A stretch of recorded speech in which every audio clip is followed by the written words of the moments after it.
Shalom, perkenalkan nama saya Julita Antara, NIM 2214201090. Saya dari kelas A3 Keperawatan.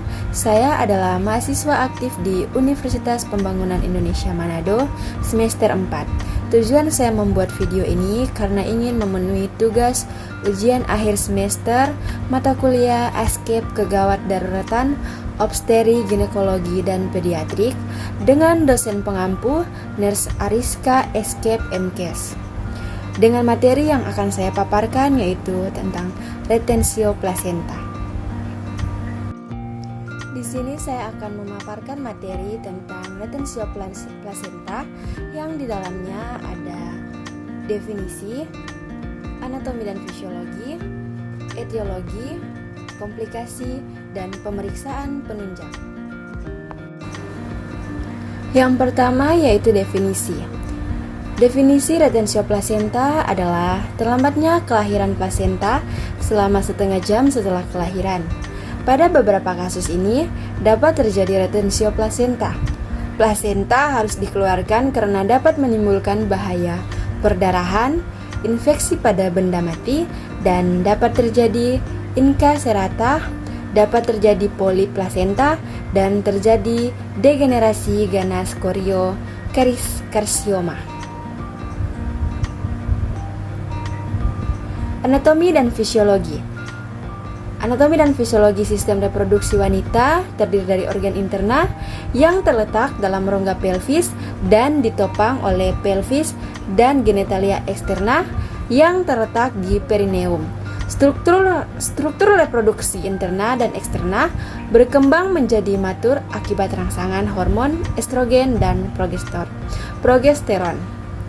Yang pertama yaitu struktur eksterna, yang di dalamnya itu ada vulva. Vulva adalah nama yang diberikan untuk genitalia eksterna. Yang kedua ada mons pubis. Mons pubis adalah jaringan lemak subkutan berbentuk bulat yang lunak dan padat. Yang ketiga adalah labia mayora.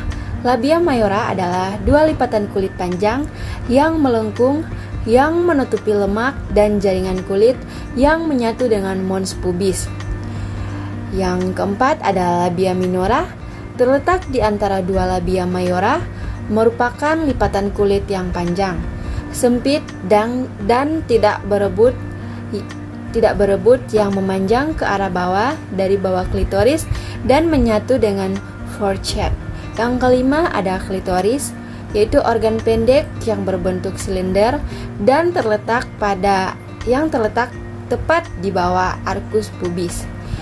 Yang keenam ada vestibulum, yaitu suatu daerah yang berbentuk seperti perahu lonjong terletak di antara labia minora, klitoris, dan forehead.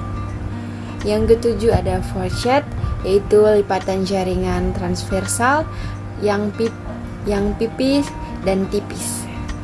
Yang kedelapan ada perineum, yaitu daerah muskular yang ditutupi kulit antara introitus, vagina, dan anus.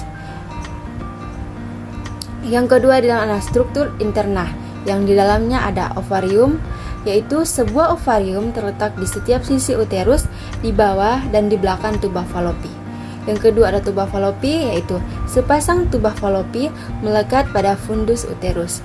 Yang ketiga yaitu uterus, yaitu organ dinding tebal, muskular, pipi cengkung yang tampak mirip buah pir yang terbalik. Yang keempat yaitu vagina, yaitu suatu tuba berdinding tipis yang dapat melipat dan mampu merenggang secara luas.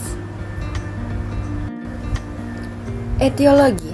Adapun faktor penyebab retensio placenta adalah yang pertama, plasenta belum terlepas dari dinding rahim karena tumbuh dan melekat lebih dalam. Yang kedua, plasenta sudah terlepas tetapi belum keluar karena atonia uteri dan akan menyebabkan perdarahan yang banyak. Yang ketiga, bila plasenta belum lepas akan terjadi pendarahan. Komplikasi. Plasenta harus dikeluarkan karena dapat menimbulkan bahaya. Yang pertama yaitu perdarahan, yang kedua kontraksi memompa darah, yang ketiga infeksi, yang keempat pertumbuhan bakteri, yang kelima dapat terjadi plasenta incarcerata, yang keenam terjadi polip, Yang ketujuh, terjadi degenerasi atau keganasan koriokarsinoma. Pemeriksaan penunjang, itu yang pertama, hitung darah lengkap. Yang kedua, menentukan adanya gangguan koagulasi. Sekian dari tugas video saya, terima kasih telah menyaksikan.